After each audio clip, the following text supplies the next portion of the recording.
Hello guys, good morning, happy Wednesday. So, meron akong eggshells dito. Maglalagay ako sa mga halaman ko.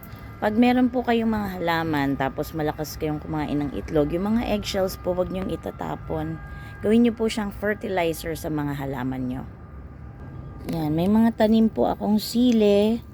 So, lalagyan ko siya ng mga eggshells para gawing fertilizer sa kanila.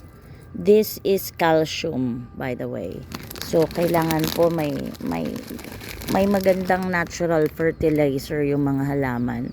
Huwag puro chemical. Kasi marami namang ways para gumamit ng mga natural fertilizer like this.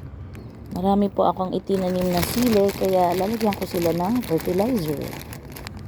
Hindi po ako expert sa pagtatanim ng sili ha, natsambahan ko lang to. Gusto pala nila malamig na weather. Okay, naubusan na ako, so kukuha ko ulit dito sa lemon. Lalagay ko siya dito sa isa pa. Ayan, ito guys, so may sili na ako, success ang sili ko sa pasulang yan. So hanggat may panahon, may paso, may lupa, magtanim po kayo para hindi masayang ang panahon. Meron kayong makakain. Cheers guys! Happy Wednesday!